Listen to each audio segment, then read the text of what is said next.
여러분 안녕하십니까. 최근 윤석열 대통령이 정면 돌파를 위한 회심의 인사카드로 내놓은 김문수 신임 고용노동부 장관 지명자와 이진숙 신임 방통위원장 돌풍이 심상치 않습니다. 특히 지난 7.23 국민의힘 전당대회에서 김경률, 진중권류의 수준 낮은 수준의 소위 폐품급 좌파 인사들과 가까운 한동훈 전 비대위원장이 당대표에 선출되자 심한 무기력감과 좌절감에 빠져있던 한국의 우파 애국 세력에게 저질 좌익 세력에 전혀 굴하지 않고 정면에서 당당히 맞서는 김문수 장관과 이진숙 방통위원장의 모습은 새로운 희망을 불러일으키고 있습니다. 김문수, 이진숙 돌풍은 국힘을 비롯한 여권 세력의 차기 대선 구도에도 상당한 영향을 미치고 기존의 대선 구도에 적지 않은 변화의 조짐이 나타날 수 있다는 전망이 벌써부터 나오기 시작했습니다. 특히 윤석열 대통령이 문재인 정권 검찰총장에 임명된 뒤 대통령 당선까지 이르는 과정에서도 드러났듯이 좌익 세력의 거센 공격과 그에 굴하지 않는 모습을 보이는 정치인은 자유우파나 보수우파 진영 안에서 정치적 입지가 급상승한다는 점도 주목할 필요가 있습니다. 우선 최근 며칠 동안 김문수 노동부 장관 지명자와 이진숙 방통위원장의 행보부터 한번 살펴보도록 하겠습니다. 김문수 노동부 장관 후보자는 고용노동부 장관에 지명된 뒤 과거 자신의 발언을 공격하는 일부 세력의 아주 집요한 공격에도 불구하고 자신의 과거 발언을 수정할 의사가 없다고 분명히 선을 그었습니다. 특히 가장 지금 좌익 세력과 기회주의 언론이 문제 삼고 있는 소위 문재인 전 대통령은 김일성주의자, 또 불법 파업에는 손배 폭탄이 특효야, 이런 발언과 관련해서 계속 트집을 잡고 있지만 이에 대해서 정면으로 반박하고 있습니다. 김문수 노동부 장관 후보자는 최근 고용노동부 서울 강남지청에 마련된 인사청문회 준비 태스크포스 사무실에 출근을 하면서 기자들에게 집요한 질문을 받았습니다. 상당히 그 질문 내용 자체가 기본적으로 김문수 장관 지명자에게 흠집을 내려는 그런 의도가 포함된 질문이었습니다. 김문수 장관은 문재인 전 대통령이 김일성주의자라고 지금도 생각하느냐는 질문에 대해서는 문재인 전 대통령 본인이 그런 식으로 이야기를 계속했다. 문 대통령은 내가 가장 존경하는 한국의 사상가가 신영복이라고 했다면서 대한민국을 전복하고 북한 조선민주주의 인민공화국을 자기 조국으로 생각하고 한 번도 전향했다고 한 적이 없는 사람을 가장 존경하는 사상가라고 하면 그건 무슨 사상인가 라고 맞받아쳤습니다. 김문수 장관은 또 신영복은 제 대학교 선배로 통일혁명당 사건의 주범으로 국가보안법 위반으로 감옥에서 20년을 산 분이다. 역사적인 사실이고 기록이 다 있다고 잘라 말했습니다. 따라서 이 문제와 관련해서 자신을 공격하더라도 전혀 굴하지 않고 계속 분명하게 입장을 밝히겠다는 뜻을 공개적으로 천명한 것입니다. 김 장관은 또 불법 파업의 손배 폭탄이 특효약이라는 입장이 그대로인가 라는 질문에 대해서는 파업을 하면 사업을 하는데 손해를 반드시 입게 되고 그 손해에 대해서는 책임을 지는 것이 마땅하다고 답했습니다. 또 이른바 더불어민주당이 강행 처리한 노론봉투법에 대해서는 민법의 기본 원리를 다 엎어버리면 부작용이 나온다면서 문재인 정부에서 이 법을 처리를 안 한 이유가 있을 것이 아니냐라고 오히려 문재인 정권에서도 하지 못한 그런 법을 지금 야당이 됐다고 더불어민주당이 수를 내세워서 강행 처리하는 데 대한 비판의 입장을 밝혔습니다. 김문수 장관 지명자는 또 자신을 반노동 인사라고 주장하는 데 대해서는 제가 노조 출신이고 제 아내도 노조 출신이고 우리 형님도 노조 출신이다. 제 동생도 노조를 만들다가 감옥까지 2번이나 갔던 사람이라면서 반노조다 이런 말을 하는 분은 어떤 분인지 무슨 뜻으로 하신 말씀인지 묻고 싶다고 반박했습니다. 그는 또 최저임금제와 관련해서 경영계가 요구하고 있는 업종별, 지역별 차등 적용에 대해서는 발상은 좋지만은 우리나라 같이 평등의식이 굉장히 발달한 곳에서는 이런 논의는 충분히 진행될 필요가 있다면서 그냥 밀어붙이면 저항에 부딪힐 수 있다고 밝혔습니다. 이야기는 무슨 이야기냐 하면 가령 각 지역별로 업종별로 최저임금을 다르게 적용할 필요가 있다, 이렇게 경영계가 주장하고 있는 데 대해서 그 발상 자체는 좋다, 충분히 이해한다. 그렇지만 지금과 같은 한국적 분위기, 즉 모두가 똑같아야 한다는 그런 평등의식이 많이 아주 강한 이런 우리나라 같은 데서 지역별로 또 업종별로 최저임금을 다르게 적용할 경우에는 상당히 예상 못한 부작용이 있다. 따라서 이 문제는 그렇게 간단하게 단순하게 접근할 수는 없고 아주 종합적으로 시간을 두고 추진할 필요가 있다, 이런 정도로 밝힌 것입니다. 김문수 장관 지명자는 그러면서 노동정책과 관련해서는 노동약자를 지원해야 한다는 입장을 분명히 밝혔습니다. 그는 임금 1억 원이 넘는 노조조합원이 자신의 임금을 올리는 것은 죽기 살기로 하지만 약자 보호는 그냥 슬슬 하는 신용만 한다면서 우리 정부가 적극적으로 약자를 보호하는 것이 제일 중요하다고 강조했습니다. 그는 이와 관련해 노동약자 지원 문제에 관해 모든 역량을 동원해 추진하겠다면서 노조 조직도 없고 가장 어렵게 생활하는 분들에 대해서 실태조사를 좀 더 해야 한다, 그런 부분에 역량을 좀 집중하고 싶다, 이렇게 밝혔습니다.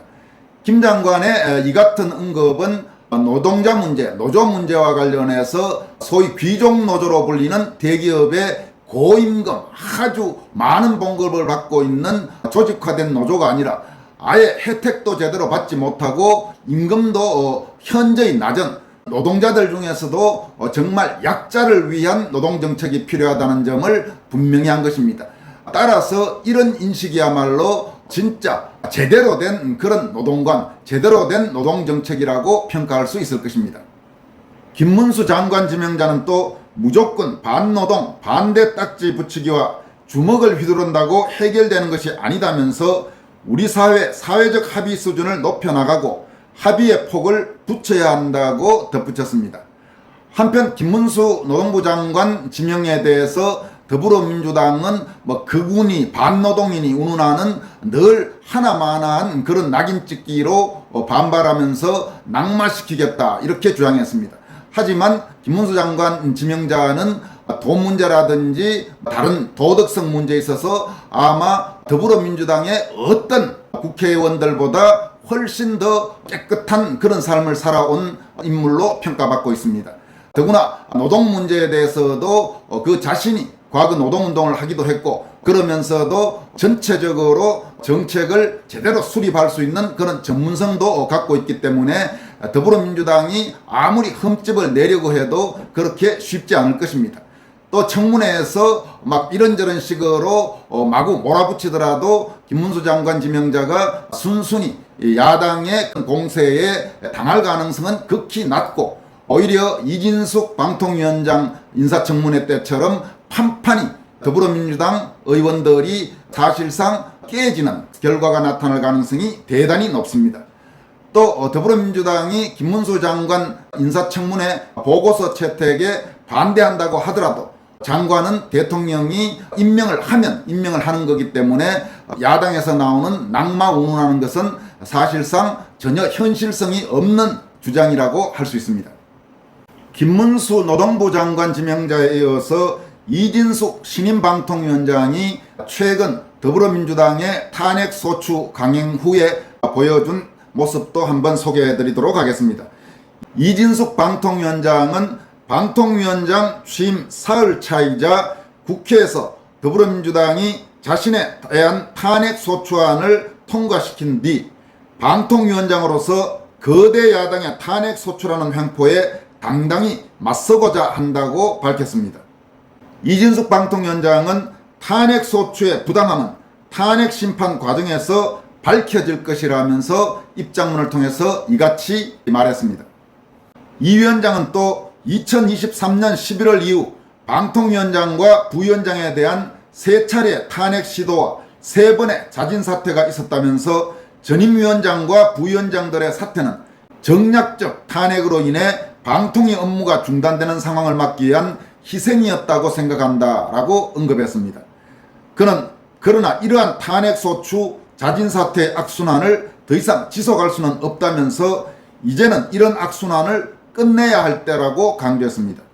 이진숙 위원장은 방통위 업무가 마비될 위기에 처한 것에 대해 깊은 유감을 표한다면서 초유의 방통위원장 탄핵 사태로 인해 방송통신정책에 공백이 생기는 일이 최소화되길 바라고 헌법재판소 탄핵 심판에 성실히 임해서 방통위가 하루빨리 정상화될 수 있도록 최선을 다하겠다고 밝혔습니다.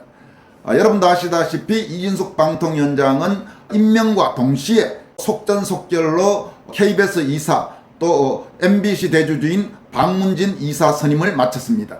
왜냐하면 그렇게 바로 처리하지 않으면 더불어민주당이 즉시 탄핵을 강행할 것이라는 점을 충분히 알고 있었기 때문이라고 보여집니다. 따라서 KBS와 MBC 정상화를 위한 이사진 개편이 일단 마무리된 만큼 이제는 야권의 정말로 명분 없는 탄핵소추에 대해서 정면으로 당당히 맞서서 헌법재판소에서 한번 겨뤄보자 이렇게 나오고 있는 것입니다. 당연히 헌법재판소에서 이진숙 방통위원장 탄핵소추가 받아들여질 가능성은 거의 없다고 볼 수 있습니다. 물론 과거 박근혜 전 대통령 탄핵 사태 때 헌법재판소가 보여주었던 그 황당한 모습들, 그 말도 안 되는 짓들을 생각하면 항상 모든 가능성은 열려 있다고 봐야 되겠지만 지금은 그 당시와 여러 가지 상황도 다르고 헌법재판소 재판관들의 구성도 달라진 만큼 야권이 강행 처리한 탄핵소추안이 받아들여질 가능성은 사실상 제로에 가깝다고 할 수 있을 것입니다. 그렇게 만약 헌법재판소에서 야권의 탄핵소추가 기각되면 이진숙 방통위원장은 다시 방통위원장으로 돌아와서 확실한 갑옷을 입고 야권 그리고 좌익 세력과 맞서서 싸울 수 있는 그런 더 큰 토대를 마련할 수 있게 될 것입니다.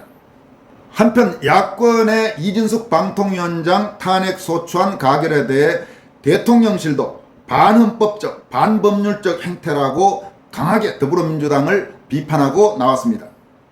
정혜전 대통령실 대변인은 브리핑을 통해서 방송통신위원장이 근무 단 하루 동안 대체 어떻게 중대한 헌법 또는 법률 위반 행위를 저질렀다는 건지 묻고 싶다면서 깊은 유감을 표한다고 밝혔습니다.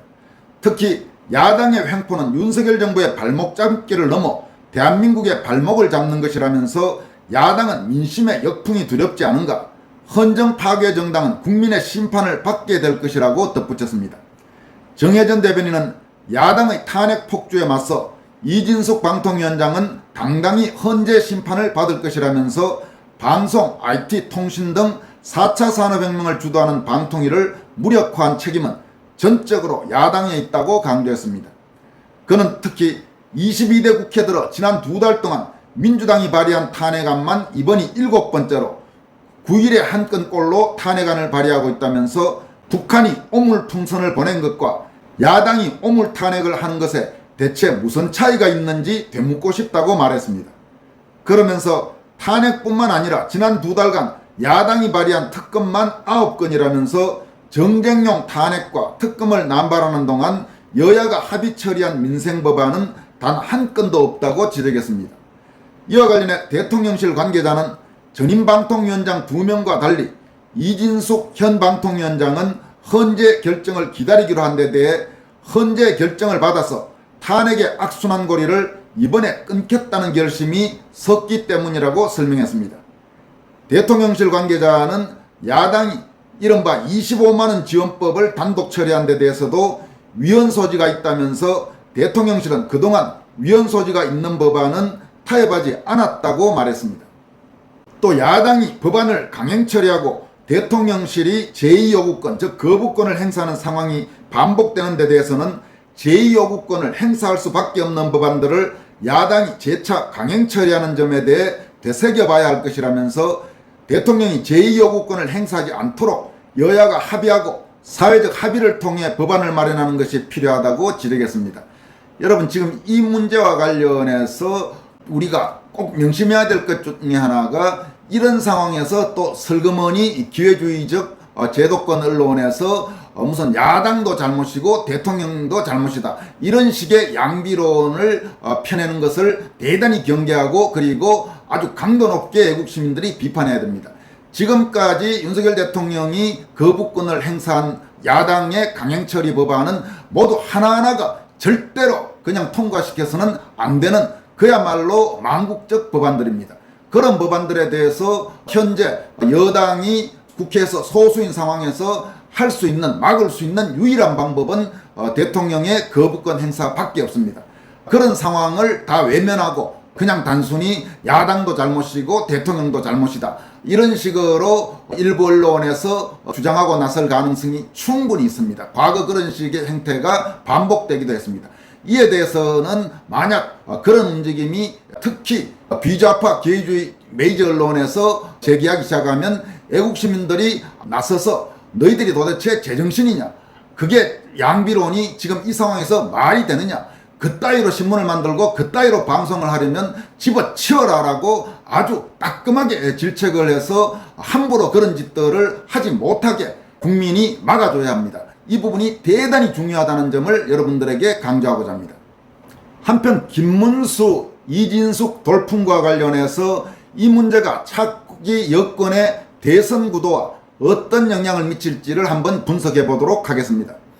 윤석열 현 대통령의 뒤를 이어서 차기 여권 대선 후보로 거론되는 인사들은 현 시점에서 대체로 한동훈 현 국힘 당대표와 홍준표 대구시장, 오세훈 서울시장 등의 이름이 거론되고 있습니다. 또 선거부정 의혹 진상규명운동을 벌여온 인사들을 중심으로 현 여권의 중량감 있는 인사 가운데 선거부정 의혹 진상규명을 위해 가장 적극적으로 활동해온 황교안 전 국무총리에 대한 대망론도 존재하는 것도 사실입니다. 하지만 냉정히 말해 정통자유우파 애국 인사들이 보기에 이들 여권의 잠재적 대선 후보군은 나름대로 이런저런 한계를 지니고 있는 것도 부인할 수가 없습니다. 현재 여권 인사 중 차기 대선 구도와 관련해 일단 가장 유리한 위치를 장악한 것으로 평가되는 한동훈 당대표의 경우 법무장관 때만 해도 야당과의 말싸움을 통해 깊은 인상을 남겼지만은 비대위원장과 총선 선대위원장 등을 지내면서 본인 및 주변 인사들의 이념적 정체성 문제 등에 대한 의문이 커지고 있습니다. 이렇게 되면서 과거 박근혜 이명박 전 대통령을 비롯한 한국의 우파 진영 인사들과 양승태 전 대법원장, 이재용 삼성회장 등 법조인과 기업인들에 대한 그의 무리한 수사를 둘러싼 비판도 점점 커지고 있습니다. 또 홍준표 대구시장과 오세훈 서울시장, 황교안 전 총리도 한동훈 대표와 마찬가지로 나름대로 단단한 지지층도 있긴 하지만 또 역시 이런저런 이유로 한계가 지적되고 있는 것이 사실입니다.